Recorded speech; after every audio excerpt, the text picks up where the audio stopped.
राधे राधे, हरे कृष्ण। आप सभी का दिन शुभ हो। आज दिनांक है 23 नवंबर, दिन है रविवार और आज है मार्गशीर्ष मास के शुक्ल पक्ष की तृतीया तिथि और तृतीया तिथि आज शाम 7:24 तक रहेगी। बाद में चतुर्थी तिथि प्रारंभ हो जाएगी और आज ब्रह्म मुहूर्त सुबह 5:14 से 6:02 तक रहेगा। सूर्योदय होगा सुबह 6:50 पर, सूर्यास्त होगा शाम 5:36 पर और राहु काल शाम 4:30 से 6 बजे तक रहेगा। आज आप सुनने वाले हैं मार्गशीर्ष मास महात्म्य का 18वां अध्याय। उससे पहले सुनिए हर दिन की तरह सीता नित्यनेम की कहानी। इस कहानी को सीता माता कहती थी और प्रभु श्री राम सुना करते थे। एक दिन श्री राम भगवान को किसी काम के लिए बाहर जाना पड़ा तो सीता माता कहने लगी कि भगवान, मेरा तो 12 वर्ष का नित्यनेम है, अब आप बाहर जाएंगे तो मैं अपनी कहानी किसे सुनाऊंगी। तब श्री राम ने कहा कि सीते, आप कुएं की पाल पर जाकर बैठ जाना और वहाँ पर जो भी औरतें पानी भरने आएंगी उन्हें अपनी कहानी सुना दिया करना। सीता माता कुएं की पाल पर जाकर बैठ गई। तभी एक स्त्री आई। उसने रेशम की जरी की साड़ी पहन रखी थी और सोने का घड़ा ले रखा था। सीता माता उसे देखकर कहने लगी, बहन, मेरा 12 वर्ष का नित्यनेम सुन लो।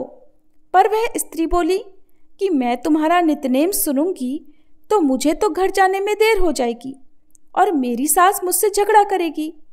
इसलिए उसने कहानी नहीं सुनी और अपने घर चली गई। लेकिन उसके घर जाते ही उसकी रेशम जरी की साड़ी फट गई। सोने का घड़ा मिट्टी के घड़े में बदल गया। सासू ने देखा तो पूछा, अरे बहू, ये किसका दोष अपने सिर लेकर आ गई है। बहू बोली, माँ जी, कुएं पर एक औरत बैठी थी। उसने अपनी कहानी सुनने के लिए कहा, लेकिन मैंने नहीं सुनी। शायद उसी का ये फल मुझे मिला है। बहू की बात सुनकर अगले दिन वही साड़ी और वही घड़ा लेकर सास कुएं की पाल पर गई। सास को वहीं पर सीता माता बैठी मिली तो माता सीता ने कहा, बहन, मेरी कहानी सुन लीजिए। सासू बोली, एक बार छोड़, मैं तो 4 बार कहानी सुन लूंगी। तब सीता माता बोली, राम आए लक्ष्मण आए, देश के पुजारी आए, नित नेम का नेम लाए, आओ राम बैठो राम, तपी रसोई जीमो राम, माखन मिश्री खाओ राम, दूध पताशा पियो राम, सूत के पलका मोठो राम, शाल दुशाला पोठो राम, शाल दुशाला ओढ़ो राम, जब बोलूं राम ही राम, राम सवारे सबके काम, खाली घर भंडार भरेंगे, सबका बेड़ा पार करेंगे, श्री राम जय जय राम। सासू बोली, बहन, कहानी तो बहुत अच्छी लगी। फिर कहानी सुनकर सासू घर चली गई और उसकी साड़ी फिर से रेशम जरी की बन गई। मिट्टी का घड़ा भी फिर वापस से सोने के घड़े में बदल गया। बहू ने देखा तो कहने लगी, सासू माँ, आपने ये सब कैसे किया। सासू बोली, बहू, तू दोष लगा कर आई थी और मैं अब दोष उतार कर आ रही हूँ। बहू ने पूछा कि माँ जी, वह कुएं वाली स्त्री कौन है। सासू ने बताया कि वह तो सीता माता थी। वो पुराने से नया कर देती हैं, खाली घर में भंडार भर देती हैं। वह लक्ष्मी जी का वास घर में कर देती हैं और मनुष्य की जो भी इच्छा हो उसे पूर्ण कर देती हैं। बहू बोली, माँ जी, फिर तो ऐसी कहानी मुझे भी सुना दो। सास बोली कि ठीक है, तुम भी सुनो। फिर सास ने कहानी शुरू की।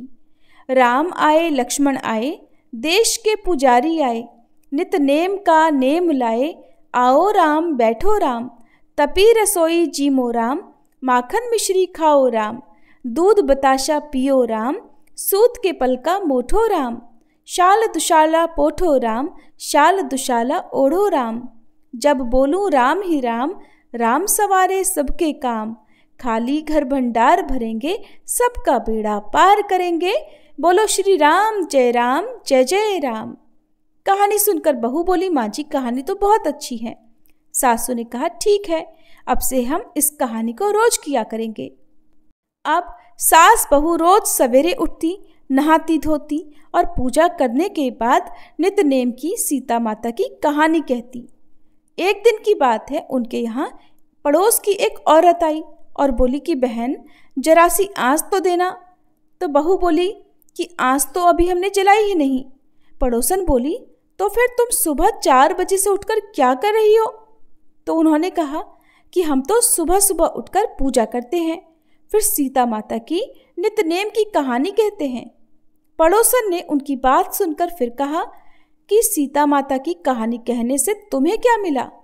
तब वे दोनों बोली कि सीता माता की कहानी कहने से घर में भंडार भर जाते हैं, सारे काम पूर्ण हो जाते हैं, मन की इच्छा भी पूरी होती है। पड़ोसन ने कहा, बहन अगर ऐसा है तब तो फिर मुझे भी कहानी सुना दो। तब बहू बोली कि ठीक है, तुम भी ये कहानी सुन लो। राम आए लक्ष्मण आए, देश के पुजारी आए, नित नेम का नेम लाए। आओ राम बैठो राम, तपी रसोई जीमो राम, माखन मिश्री खाओ राम, दूध बताशा पियो राम, सूत के पल का मोठो राम, शाल दुशाला पोठो राम, शाल दुशाला ओढ़ो राम। जब बोलू राम ही राम, राम सवारे सबके काम, खाली घर भंडार भरेंगे, सबका बेड़ा पार करेंगे, श्री राम जय जय राम।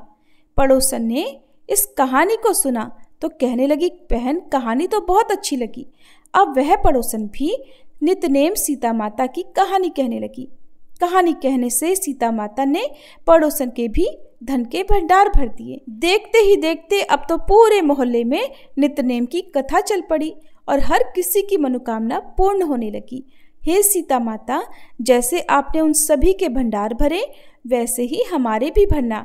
कहानी कहने वाले, सुनने वाले और हुंकार भरने वाले सबके भरना। सभी प्रेम से बोलिए, सीता मैया की जय। माँ अन्नपूर्णा व्रत की कथा के अनुसार प्राचीन समय की बात है। काशी निवासी धनंजय की पत्नी का नाम सुलक्षणा था। उसे अन्य सभी सुख प्राप्त थे, केवल निर्धनता ही उनके दुख का एकमात्र कारण थी और यही दुख उसे हर समय सताता था। एक दिन सुलक्षणा अपने पति से बोली, स्वामी आप कुछ उद्यम करो तो काम चले, इस प्रकार कब तक काम चलेगा? सुलक्षणा की ये बात धनंजय के मन में बैठ गई और वह उसी दिन विश्वनाथ शंकर जी को प्रसन्न करने के लिए बैठ गया और कहने लगा, हे देवाधिदेव विश्वेश्वर, मुझे पूजा पाठ कुछ भी करना नहीं आता, मैं तो केवल आपके ही भरोसे बैठा हूँ। इतनी विनती करके वह 2-3 दिन तक लगातार भूखा प्यासा बैठा रहा। ये देखकर भगवान शंकर ने उसके कान में अन्नपूर्णा अन्नपूर्णा अन्नपूर्णा इस प्रकार 3 बार कहा। ये कौन क्या कह गया? बस इसी सोच में धनंजय पड़ गया कि मंदिर से आते ब्राह्मण को देखकर वह पूछने लगा, पंडित जी अन्नपूर्णा कौन है? तब ब्राह्मण ने कहा, अरे धनंजय, तू तो अन्न छोड़कर बैठा है, इसलिए तुझे हर समय अन्न की ही बात सूझती है। जा घर जाकर अन्न ग्रहण कर। धनंजय अपने घर गया, जाकर पत्नी से सारी बात कही। तब वह बोली, नाथ चिंता मत करो, स्वयं शंकर जी ने यह मंत्र दिया है और वे स्वयं ही खुलासा भी करेंगे। आप फिर से जाकर उनकी आराधना करो। पत्नी के कहे अनुसार धनंजय फिर पहले दिन की तरह ही जाकर पूजा में बैठ गया। रात्रि में भगवान शंकर जी ने आज्ञा दी, कहा तू पूर्व दिशा में चला जा। अब धनंजय अन्नपूर्णा का नाम जपता जाता और रास्ते में फल खाता, झरनों का पानी पीता जाता। इस प्रकार कितने ही दिनों तक लगातार वह चलता रहा। वहां उसे चांदी से चमकते वन की शोभा देखने मिली, सुंदर सरोवर देखने मिला। उसके किनारे कितनी ही अप्सराएं झुंड बनाई बैठी थी। एक अप्सरा कथा कहती थी और सब माँ अन्नपूर्णा इस प्रकार बार बार कहती थी। ये अगहन मास की उजियारी रात्रि थी और आज से ही व्रत का आरंभ था। जिस शब्द की खोज करने वह निकला था, वहां उसे वही शब्द सुनने को मिला। धनंजय ने तब उनके पास जाकर धीरे से पूछा, हे देवियों, आप ये सब क्या कर रही हो? तब उन सब ने कहा, हम सब माँ अन्नपूर्णा का व्रत कर रही हैं। व्रत करने से क्या होता है और क्या ये व्रत किसी ने किया भी है? इसे कब किया जाए, कैसे किया जाए और इसकी कैसी विधि है? मुझसे भी कहो। धनंजय के कहने पर वे अप्सराएं कहने लगी, इस व्रत को कोई भी कर सकता है। 21 दिन व्रत करने के लिए 21 गांठ वाला सूत लेना। 21 दिन यदि ना कर पाए तो 1 दिन का ही उपवास करें और ये भी ना करें तो केवल कथा सुनकर ही प्रसाद ले लें। निराहार रहकर कथा कहें, कथा सुनने वाला कोई ना मिले तो पीपल के पत्तों को रखकर सुपारी या घृत कुमारी यानी ग्वार पाठ को वृक्ष के सामने रखकर दीपक को साक्षी बनाकर सूर्य, गाय, तुलसी या महादेव को बिना कथाएं सुनाए मुख में अन्न मत डालना। यदि भूल से कुछ पड़ जाए तो एक दिवस फिर उपवास करें। व्रत के दिन क्रोध न करें और झूठ ना बोलें। अप्सराओं के द्वारा विधि बताने पर धनंजय बोला, फिर बताइए इस व्रत के करने से क्या होगा? तब वे कहने लगी, इसके करने से अंधे को नेत्र मिल जाता है, लूलों को हाथ मिल जाता है, निर्धन के घर धन के भंडार भर जाते हैं, बांझन को संतान मिलती है, मूर्ख को विद्या मिलती है, और जो जिस कामना से व्रत को करता है माँ उसकी वह हर कामना पूर्ण करती है। धनंजय कहने लगा, बहनों, मेरे घर में भी धन नहीं है, विद्या नहीं है, कुछ भी तो नहीं है मेरे पास। मैं तो दुखिया ब्राह्मण हूँ, मुझे इस व्रत का सूत दोगी क्या? हाँ भाई, तेरा कल्याण हो, हम तुझे सूत देंगी, ले इस व्रत का मंगल सूत ले ले। तब धनंजय ने उन अप्सराओं से सूत लेकर व्रत को किया। व्रत पूरा हुआ। तभी सरोवर में से 21 खंड की स्वर्ण सीढ़ी हीरा मोती जड़ी हुई प्रकट हुई। धनंजय जय अन्नपूर्णा कहता जाता था। इस प्रकार जाने कितनी ही सीढ़ियां वह उतरता गया। तब अंदर जाकर उसने क्या देखा कि करोड़ों सूर्यों से प्रकाशमान मां अन्नपूर्णा का मंदिर है। उसके सामने स्वर्ण सिंहासन पर मां अन्नपूर्णा विराजमान है।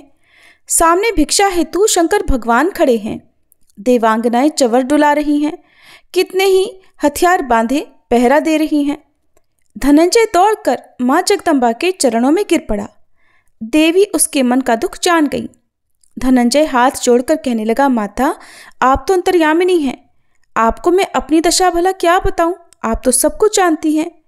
तब माता बोली, तुमने मेरा व्रत किया है, जा, संसार तुम्हारा सत्कार करेगा।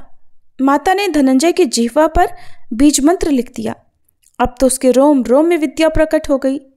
इतने में क्या देखता है कि वह काशी विश्वनाथ के मंदिर में खड़ा है। मां का वरदान लेकर धनंजय घर आया।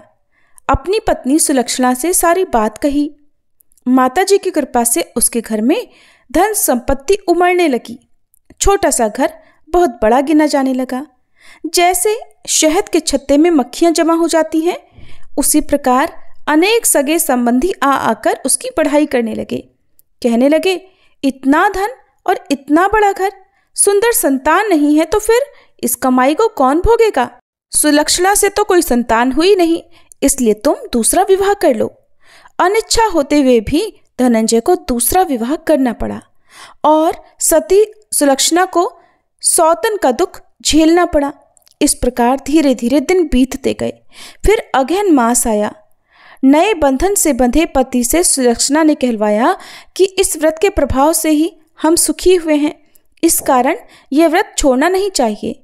ये माता जी का प्रताप है जो हम इतने संपन्न और सुखी हुए हैं। सुलक्षणा की बात सुनकर धनंजय उसके यहाँ आया और व्रत में बैठ गया। नई बहू को इस व्रत के बारे में कुछ भी पता नहीं थी। वो तो धनंजय के वापस घर लौटने की राह देख रही थी। दिन बीतते गए और व्रत पूर्ण होने में केवल 3 दिन बाकी थे कि तभी नई बहू को खबर मिल गई। उसके मन में ईर्ष्या की ज्वाला दहक रही थी। वह सुलक्षणा के घर आ धमकी और उसने वहां भगदड़ मचा दी और वह मारे क्रोध के धनंजय को अपने साथ लिवा ले गई। नए घर में धनंजय को थोड़ी देर के लिए निद्रा ने आ दबाया। वह गहरी नींद सो गया और ठीक उसी समय नई बहू ने उसका व्रत का सूत तोड़कर आग में फेंक दिया। अब तो माता जी का कोप जाग गया। इधर माता क्रोधित हुई और उधर उसके घर में अचानक आग लग गई। सब कुछ जलकर खाक हो गया। सुलक्षणा जान गई और पति को फिर अपने घर ले आई। नई बहू रूठकर अपने पिता के घर जा बैठी। पति को परमेश्वर मानने वाली सुलक्षणा बोली, नाथ, घबराना नहीं, माता जी की कृपा अलौकिक है। पुत्र कुपुत्र हो जाता है पर माता कभी कुमाता नहीं होती। इसलिए आप श्रद्धा और भक्ति से आराधना शुरू करो, वे हमारा कल्याण जरूर करेंगी। धनंजय फिर माता के पीछे पड़ गया। फिर वही सरोवर सीढ़ी प्रकट हुई और उसमें वह मां अन्नपूर्णा कहकर उतर गया। वहां जाकर माता के चरणों में करुण क्रंदन करने लगा, विलाप करने लगा। माता प्रसन्न होकर बोली, ये मेरी स्वर्ण की मूर्ति ले, उसकी पूजा करना तो फिर सुखी हो जाएगा। जा, तुझे मेरा आशीर्वाद है। तेरी पत्नी सुलक्षणा ने श्रद्धा से मेरा व्रत किया है, उसे मैंने पुत्र का वरदान दिया है। धनंजय ने आंखें खोली तो खुद को काशी विश्वनाथ के मंदिर में खड़ा पाया। वहां से फिर उसी प्रकार वह घर को आया। इधर सुलक्षणा गर्भवती हुई और 9 महीने पूरे होते ही उसके यहाँ पुत्र का जन्म हुआ। गांव में आश्चर्य की लहर दौड़ पड़ी। अब तो गांव में जिसकी कोई भी कामना होती वही मनौती मांगने लगता और इस तरह सभी लोगों की मनोकामनाएं पूर्ण होने लगी। इस तरह उसी गांव के निसंतान सेठ के पुत्र होने पर उसने माता अन्नपूर्णा का मंदिर बनवा दिया। उसमें माताजी धूमधाम से पधारी, यज्ञ हुआ और धनंजय को मंदिर के आचार्य का पद दे दिया गया। जीविका के लिए मंदिर की दक्षिणा और रहने के लिए बड़ा सुंदर सा भवन भी दिया गया। धनंजय पत्नी और पुत्र सहित वहां सुख से रहने लगा।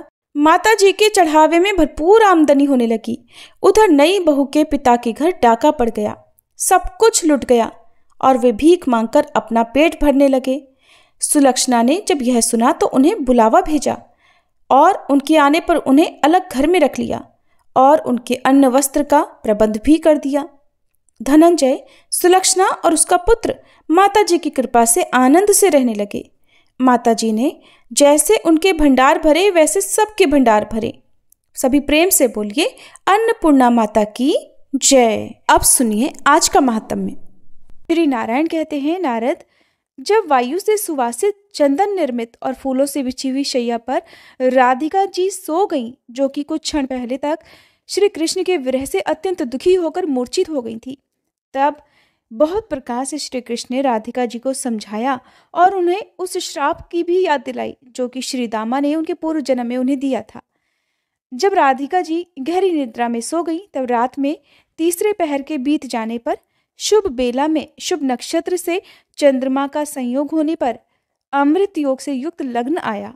लगन के स्वामी शुभ ग्रहों में से कोई एक अथवा बुध थे। उस लगन पर शुभ ग्रहों की दृष्टि थी। पाप ग्रहों के संयोग से जो दुर्योग या दोष आदि प्राप्त होते हैं उसका उस लगन में सर्वथा अभाव था, अर्थात सब कुछ शुभ ही शुभ था। ऐसे समय में श्री कृष्ण ने स्वयं उठकर माता यशोदा को जगाया, मंगल कृत्य करवाया और बंधुजनों को आश्वासन दिया।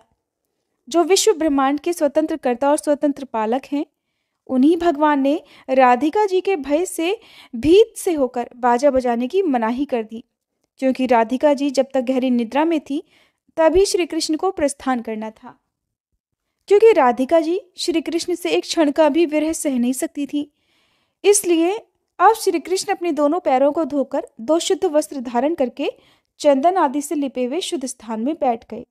उनके बाएं भाग में चंदन आदि से सुसज्जित और फल पल्लव से युक्त भरा हुआ कलश रखा गया। दाहिने भाग में प्रज्वलित अग्नि और ब्राह्मण देवता उपस्थित हुए। सामने पति पुत्रवती सती साध्वी स्त्री, प्रज्वलित दीपक और दर्पण प्रस्तुत किए गए। फिर पुरोहित जी ने सुनिग्ध दुर्वाकांड श्वेत पुष्प और शुभ सूचक श्वेत धान्य श्याम सुंदर के हाथ में रख दिए। उन सबको लेकर उन्होंने अपने मस्तक पर लगाया। फिर श्री कृष्ण ने घी, शहद, चांदी, सोना और दही के दर्शन किए। मस्तक पर चंदन का लेप करके गले में पुष्पमाला धारण की। फिर गुरुजनों और ब्राह्मण के चरणों में भक्ति भाव से मस्तक झुकाया। शंख ध्वनि, वेद पाठ, संगीत, मंगलाष्टक और ब्राह्मण के मनोहर आशीर्वाद बड़े आदर के साथ सुने। सभी और मंगल प्रदान करने वाले अपने ही मंगलमय स्वरूप का ध्यान करके उन्होंने परम सुंदर दाहिने पैर को आगे बढ़ाया। कहते हैं कि जब भी किसी शुभ कार्य की शुरुआत करने के लिए या किसी जरूरी काम से आपको बाहर निकलना हो तो अपने घर की दहलीज से दाहिना पैर ही सबसे पहले बाहर निकालना चाहिए। फिर नंदनंदन नंद के श्रेष्ठ प्रांगण में बड़ी खुशी से आ गए। अब सबसे मिलने के बाद वे वहां से जाने को तत्पर हुए। केले के सुंदर खंभों और रेशमी डोरे में गुथे हुए आम के पल्लवों की बंधनवार से उस आंगन को सजाया गया था। विश्वकर्मा जी ने उसकी फर्श में पद्मराग मणि जड़ दी थी। कस्तूरी, केसर और चंदन से उसका संस्कार किया गया था। अक्रूर जी और बंधु बांधवों सहित श्री कृष्ण स्वयं वहां थोड़ी देर तक खड़े रहे। यशोदा जी ने बाईं ओर से और आनंद युक्त नंद जी ने दाहिनी ओर से आकर अपने लाला को अपने हृदय से लगा लिया। बंधु बांधवों ने उनसे प्रेम भरी बातें की और मैया ने और फिर बाबा ने अपने लाला का मुंह चूमा। मुने फिर श्री कृष्ण गुरुजनों को नमस्कार करके आंगन से बाहर निकले और स्वर्गीय रथ पर विराजमान होकर सुंदर मथुरापुरी की ओर चल दिए। मथुरा अपनी शोभा से इंद्र की अमरावती पुरी को भी परास्त करके बड़ी सुंदर दिखाई देती थी। श्री कृष्ण ने अक्रूर जी और सखाओं के साथ उस रमणीय नगरी में प्रवेश किया। मथुरापुरी की भव्य शोभा देखकर आगे बढ़ते हुए कमल नयन श्री कृष्ण ने मार्ग में कुब्जा को देखा, जो अत्यंत जराजीर्ण और वृद्धा सी थी। डंडे के सहारे चलती थी, अत्यंत झुकी हुई थी और उसके चेहरे पर झुर्रियां लटक रही थी। उसकी आकृति रूखी और बड़ी भयानक थी। वह कस्तूरी और केसर मिला हुआ चंदन का लेप लिए हुए आ रही थी, जिसके स्पर्श मात्र से शरीर सुगंधित, सुस्निग्ध और अत्यंत मनोहर हो जाता था। उस वृद्धा ने शांत, ऐश्वर्य युक्त, श्री संपन्न, श्री निवास, श्री बीज और श्री निकेतन श्याम सुंदर श्री वल्लभ को मंद मुस्कान के साथ देखा। देखते ही उसके दोनों हाथ जुड़ गए। फिर वह भक्ति से विनीत हो गई और सहसा उनके चरणों में सिर रखकर उसने उन्हें प्रणाम किया। साथ ही उनके श्याम मनोहर अंग में चंदन भी लगाया। श्री कृष्ण के जो सखा थे उनके अंगों में भी चंदन का लेप लगाया। फिर चंदन का स्वर्णमय पात्र हाथ में लेकर उस श्रेष्ठ दासी ने बारंबार परिक्रमा करके श्री कृष्ण को प्रणाम किया। श्री कृष्ण की दृष्टि पड़ते ही सहसा वह अनुपम शोभा से संपन्न और रूप यौवन से लक्ष्मी जी के समान ही सुंदर हो गई। आग में तपाकर शुद्ध की हुई स्वर्ण प्रतिमा के समान वह दीप्तमती हो गई। सुंदर वस्त्र और रत्नों के आभूषण अब उसके अंगों की शोभा बढ़ा रहे थे। वह 12 वर्ष की अवस्था वाली कुमारी कन्या के समान धन्या और मनोहारिणी लगने लगी। बहुमूल्य रत्नहारों द्वारा निर्मित श्रेष्ठतम हार से उसका वक्ष स्थल उद्भासित हो उठा। अब जो कुछ क्षण पहले झुकी हुई वह चलती थी, अब गजराज की तरह मंद गति से चलने लगी। रत्नों के मंजीर उसके चरणों की शोभा बढ़ाने लगे। उसके ललाट में सिंदूर की बेंदी लगी हुई थी, जो अनार के फूल की तरह लाल थी। मुने सुंदरी कुब्जा मन, वाणी और शरीर से श्री कृष्ण के चरणों के ही चिंतन और आराधना में लगी हुई थी। वो तो निरंतर यही सोचती रहती थी कि कब श्री कृष्ण का शुभागमन होगा और कब मैं उनके मनोहर मुखचंद्र के दर्शन कर पाऊंगी। उसे तो सारा जगत सदा श्री कृष्णमय ही दिखाई देता था। कुब्जा को विदा करने के बाद श्री कृष्ण ने एक मनोहर माली को देखा, जो मालाओं का समूह लेकर राजभवन की ओर जा रहा था। उसने भी श्रीकांत को देखकर पृथ्वी पर माथा टेककर उन्हें प्रणाम किया और अपनी सारी मालाएं परमात्मा श्री कृष्ण को ही अर्पित कर दी। श्री कृष्ण ने उसे अत्यंत दुर्लभ दासी भाव का वरदान दे दिया और उसकी लाई गई मालाएं पहनकर उस सुंदर राजमार्ग पर वे आगे बढ़ गए। फिर रास्ते में उन्हें एक धोबी दिखाई दिया, जो कि वस्त्रों का गट्ठर लेकर जा रहा था। वह बड़ा बलवान और अहंकारी था। यौवन के मद से उन्मत्त होकर वह सदा उद्दंडतापूर्ण व्यवहार किया करता था। महामुने श्री कृष्ण ने उससे विनयपूर्वक वस्त्र मांगा। अब उसने उन्हें वस्त्र तो दिया नहीं, बल्कि उल्टे कठोर बातें सुना डाली। धोबी बोला, ओ मूढ़, तू गोपजनों का लाडला है। ये वस्त्र गाय के चरवाहों के लायक नहीं है। ये वस्त्र तो अत्यंत दुर्लभ और केवल राजाओं के लिए ही हैं। धोबी की ये बात सुनकर मधुसूदन हंसने लगे। बलदेव जी, अक्रूर जी और बाकी सखा भी हंसने लगे। श्री कृष्ण ने फिर एक ही तमाचे में उस धोबी का काम तमाम करके कपड़ों का वह गट्ठर उससे ले लिया और सखाओं सहित अपनी रुचि के अनुसार वस्त्र धारण कर लिए। वह धोबियों का सरदार फिर दिव्य देह धारण करके श्री कृष्ण पार्षदों से विभूषित रत्नमय विमान द्वारा गोलोक को चला गया। उसका वह दिव्य शरीर अक्षय यौवन से युक्त, जरा और मृत्यु का निवारक श्रेष्ठ पीतांबर से युक्त था। गोलोक में पहुंचकर वह भी वहीं के पार्षदों में से एक पार्षद हो गया। वहां अपने मन को वश में रखकर वह नित्य निरंतर श्री कृष्ण के शुभागमन का चिंतन करता रहता था। इधर मथुरा में सूर्यदेव अस्ताचल को चले गए, अर्थात सूर्यदेव अस्त हो गए। तब श्री कृष्ण की आज्ञा लेकर अक्रूर जी अपने घर को गए और श्री कृष्ण भी बलदेव जी और अपने सखा आदि के साथ बड़े आनंद से किसी वैष्णव के घर गए, जो कपड़ा बुनने का व्यवसाय किया करता था। उसने अपना सब कुछ भगवान को समर्पित कर रखा था। उस भक्त ने श्री कृष्ण को प्रणाम करके उनका पूजन किया। फिर भगवान ने उसे अपना वह दास्य भाव प्रदान किया, जो ब्रह्मादि देवताओं के लिए भी अत्यंत दुर्लभ है। वहां उत्तम मिष्ठान्न भोजन करके सब लोग पलंग पर सो गए। फिर श्री कृष्ण कुब्जा के घर पधारे। उसने उनका स्वागत किया। भगवान ने उसे बताया कि प्रिय, श्री राम अवतार के समय तुमने मेरे लिए कठिन तपस्या की थी, इसलिए अब मुझसे मिलकर जरा मृत्यु रहित और अत्यंत दुर्लभ मेरे परम धाम गोलोक को जाओ। उसी समय गोलोक से एक दिव्य रथ वहां आया और कुब्जा दिव्य देह धारण करके उसी के द्वारा गोलोक को चली गई। मुने वह वहीं चंद्रमुखी गोपी हो गई और कितनी ही गोपियां उसकी परिचारिका हो गई।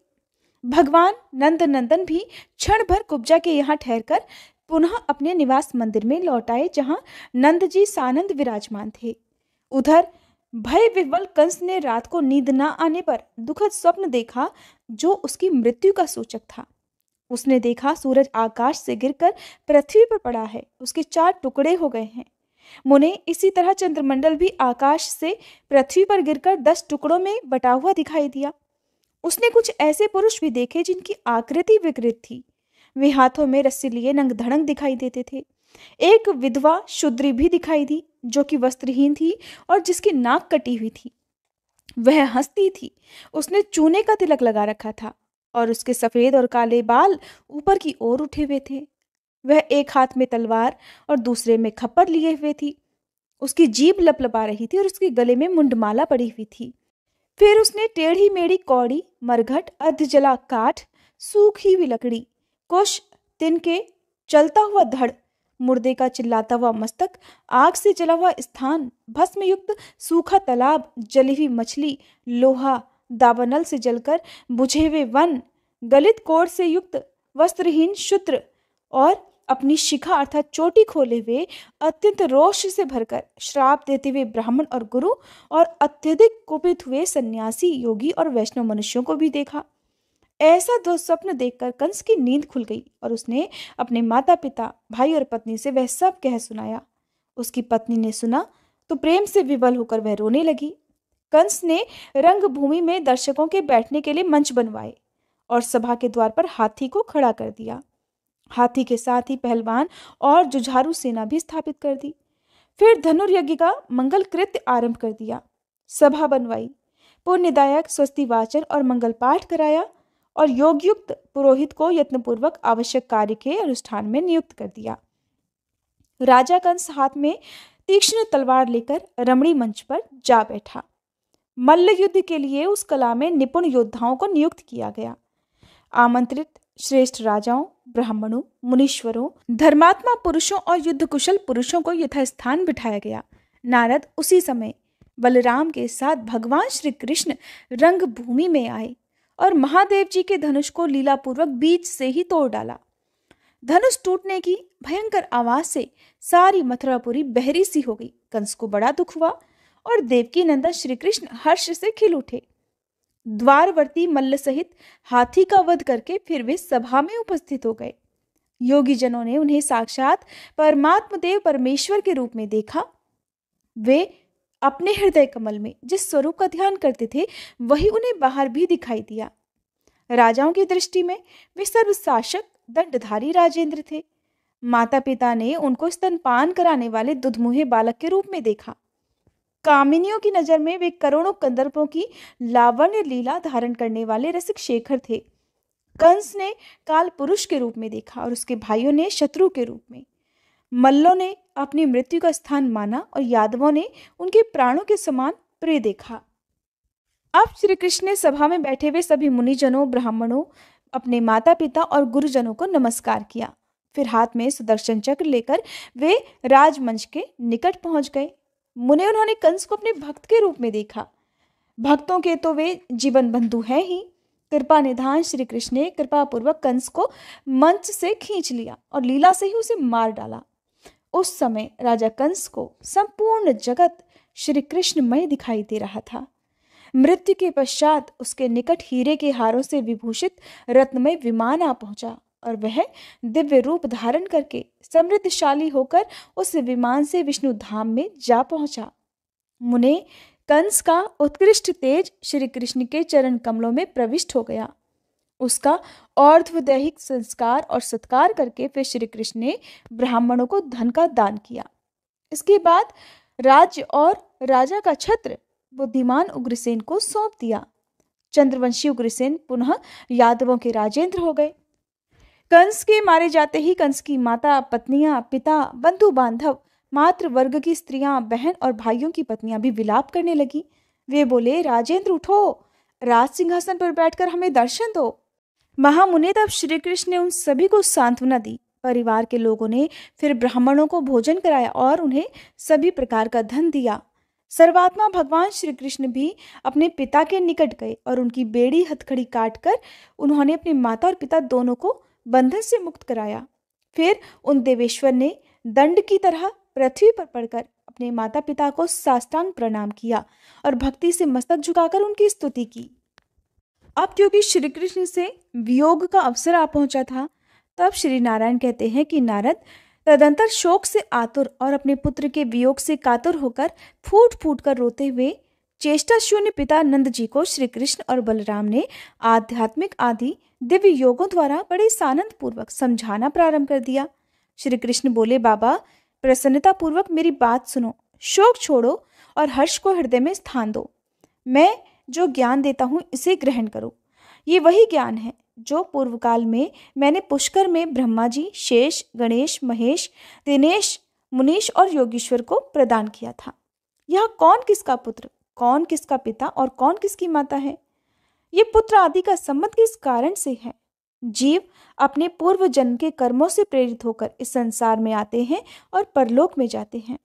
कर्म के अनुसार ही उनका विभिन्न स्थानों में जन्म होता है। कोई जीव अपने शुभ कर्म से प्रेरित होकर योगिंद्रों के कुलों में जन्म लेता है और कोई राजरानियों के पेट से उत्पन्न होता है। कोई ब्रह्माणी, क्षत्रिया, वैश्या या शूद्राओं के गर्भ से जन्म ग्रहण करता है। बाबा मेरी माया से मोहित हुए पापी जन मुझे नहीं जान पाते हैं। मैं सब जंतुओं का आत्मा हूँ, परंतु दुर्बुद्धि और दुर्भाग्य से वंचित पापग्रस्त जीव मुझ अपने आत्मा का भी आदर नहीं करते। जहाँ मैं हूँ उसी शरीर में सब शक्तियाँ और भूख प्यास आदि हैं। मेरे निकलते ही सब उसी तरह निकल जाते हैं जैसे राजा के पीछे पीछे उसके सेवक निकल जाया करते हैं।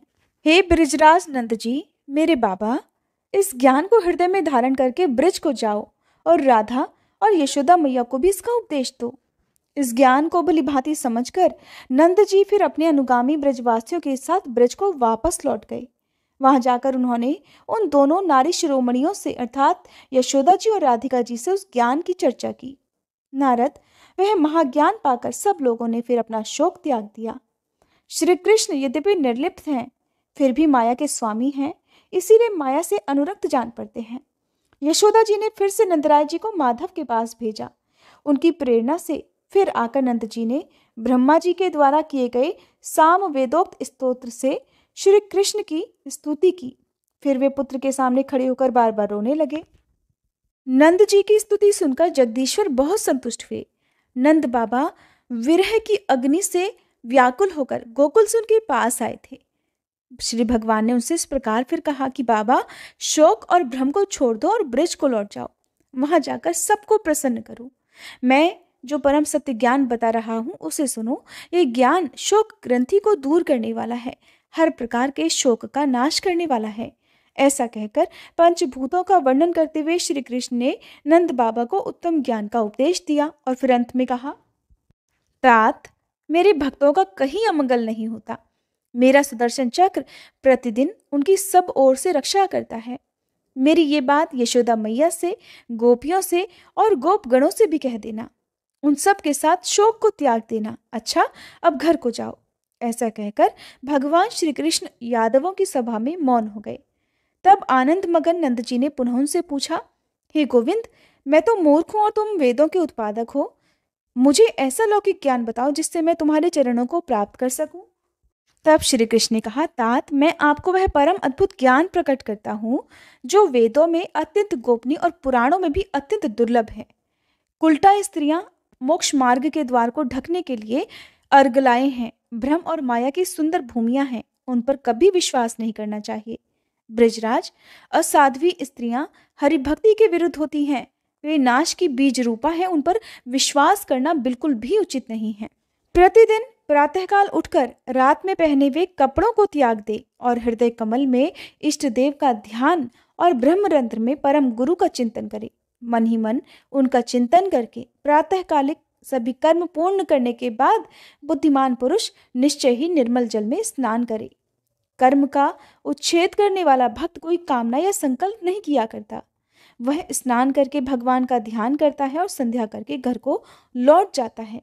दरवाजे पर दोनों पैर धोकर वह घर में प्रवेश करे और धुले हुए 2 वस्त्र अर्थात धोती चादर धारण करके मोक्ष के कारणभूत मुझ परमात्मा का ही पूजन करे। शालिग्राम, मणि, यंत्र, प्रतिमा, जल, ब्राह्मण, गौ तथा गुरु में सामान्य रूप से मेरी स्थिति मानकर इनमें कहीं भी मेरी पूजा करनी चाहिए। कलश में, अष्टदल कमल में या चंदन निर्मित पात्र में भी मेरी पूजा की जा सकती है। सर्वत्र पूजन के समय आह्वान करे, परंतु शालिग्राम शिला में और जल में पूजा करनी हो तो आह्वान न करें। मंत्र के अनुरूप ध्यान का श्लोक पढ़कर मेरा ध्यान करने के बाद व्रती पुरुष षोडशोपचार की सामग्री क्रमशः अर्पित करे और भक्तिभाव से मूल मंत्र द्वारा मेरी पूजा करे। मेरे साथ ही प्रथम आवरण में श्रीदामा, सुदामा, वसुदामा, वीरभानु और शूरभानु इन 5 गोपों का भी पूजन करे।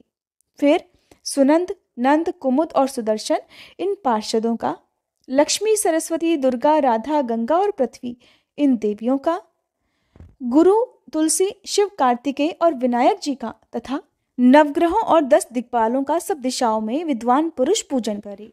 सबसे पहले विघ्न निवारण के लिए गणेश जी, सूर्य, अग्नि, विष्णु, शिव और पार्वती जी इन 6 देवताओं का पूजन करना चाहिए। ये वेदोक्त देवता कर्म बंधन को काटने वाले और मोक्ष प्रदान करने वाले हैं। हे ब्रजराज, मेरे बाबा, अब आप ब्रजभूमि में जाकर प्रत्येक ब्रज में ब्राह्मणों को भोजन कराओ। ये मैंने आपको पुण्यवर्धक ज्ञान का उपदेश किया है। नीच पुरुषों के प्रति इसका वर्णन कभी नहीं करना चाहिए। तब नंद जी ने कहा, प्यारे कृष्ण, तुम रमणीय वृंदावन, पुण्य महोत्सव, गोकुल, गौ समूह, परम सुंदर यमुना तट, गोपियों के लिए परम सुंदर और अपने प्रिय रास मंडल, गोपांगनाओं, गोप बालकों, यशोदा, रोहिणी और अपनी प्रिय राधा का स्मरण तो करो। अरे बेटा, तुम्हें अपने प्राणों से भी अधिक प्यारी राधिका का ध्यान कैसे नहीं आ रहा? बस एक बार कुछ दिनों के लिए ही सही गोकुल चले चलो। ऐसा कहकर नंद जी ने श्री कृष्ण को अपनी गोद में बिठा लिया और शोक से विवल होकर वे उन्हें नेत्रों के मधुर आंसुओं से पूरी तरह नहलाने लगे। फिर स्नेहवश उन्हें अपने हृदय से लगाकर आनंद पूर्वक उनके दोनों कपोलों को चूमने लगे। तब परमानंद स्वरूप भगवान श्री कृष्ण उनसे इस प्रकार बोले। और फिर भगवान ने जो कुछ भी कहा उसका वृतांत आप सभी कल के अध्याय में सुनिएगा। अब सुनिए श्री कृष्ण चालीसा पाठ। बंशी शोभित कर मधुर, नील जलद तन श्याम, अरुण अधर जनु बिंबा फल, नयन कमल अभिराम, पूर्ण इंद्र अरविंद मुख, पीतांबर शुभ साज, जय मन मोहन मदन छवि, कृष्ण चंद्र महाराज। जय यदुनंदन, जय जगवंदन, जय वसुदेव देवकी नंदन, जय यशोदासुत नंद दुलारे, जय प्रभु भक्तन के धृग तारे, जय नट नागर नाग नथैया, कृष्ण कन्हैया धेनु चरैया, पुनि नख पर प्रभु गिरिवर धारो, आओ दीनन कष्ट निवारो, वंशी मधुर अधर धरि तेरी, होवे पूर्ण मनोरथ मेरो, आओ हरि पुनि माखन चाखो, आज लाज भारत की राखो, गोल कपोल चिबुक अरुणारे, मृदु मुस्कान मोहिनी डारे, रंजित राजीव नयन विशाला, मोर मुकुट वैजंती माला, कुंडल श्रवण पीत पट आछे, कटी किंकणी काछन काछे, नील जलज सुंदर तन सोहे, छवि लखि सुर नर मुनि मन मोहे, मस्तक तिलक अलक घुंघराले, आओ कृष्ण बांसुरी वाले, करी पये पान पूत नहीं तार्यो, अका बका कागा सुर मार्यो। मधुवन जलत अग्नि जब ज्वाला, भय शीतल लखित ही नंद लाला। सुरपति जब ब्रज चढ़ियो रिसाई, मसूर धार वारी वर्षाई। लगत लगत ब्रज चहन बहायो, गोवर्धन नखधारी बचायो। लखी यशोदा मन भ्रम अधिकाई, मुख मह 14 भुवन दिखाई। दुष्ट कंस अति उधम मचायो, कोटि कमल जब फूल मंगायो। नाथी काली यही तब तुम लीन्हे, चरण चिन्ह दे निर्भय कीन्हे। करी गोपिन संग रास विलासा, सबकी पूरण करी अभिलाषा। केतिक मह असुर संग हार्यो, कंस ही केस पकड़ दे मार्यो। मात पिता की बंदी छुड़ाई, उगर सेन कह राज दिलाई। मही से मृतक 6 सुत लायो, मातु देव की शोक मिटायो। भौमासुर मुर दैत्य संहारो, लाए 6 सहस कुमारो। दे भी नहीं तृण चीर संहारा, जरा सिंधु राक्षस कह मारा। असुर बकासुर आदिक मार्यो, भक्तन के तब कष्ट निवार्यो। दीन सुदामा के दुख टार्यो, तंदुल 3 मूठ मुख डार्यो। प्रेम के साग विदुर घर मांगे, दुर्योधन के मेवा त्यागे। लखी प्रेम की महिमा भारी, ऐसे श्याम दीन हितकारी। भारत के पारथ रथ हाके, लिए चक्र कर नहीं बल ताके। निज गीता के ज्ञान सुनाए, भक्तन हृदय सुधा वर्षाए। मीरा थी ऐसी मत वाली, विष पी गई बजा कर ताली। राना भेजा सांप पिटारी, शालिग्राम बने बनवारी। निज माया तुम विधि ही दिखायो, उरते संशय सकल मिटायो। तब शत निंदा करी तत्काला, जीवन मुक्त भयो शिशुपाला। जब ही द्रौपदी टेर लगाई, दीनानाथ लाज अब जाई। तुरत ही वसन बने नंदलाला, बढ़े चीर भय अरि मुँह काला। असनाथ के नाथ कन्हैया, डूबत भंवर बचावत नैया। सुंदर दास आस उरधारी, दया दृष्टि की जय बनवारी। नाथ सकल मम कुमति निवारो, क्षमहु बेगी अपराध हमारो।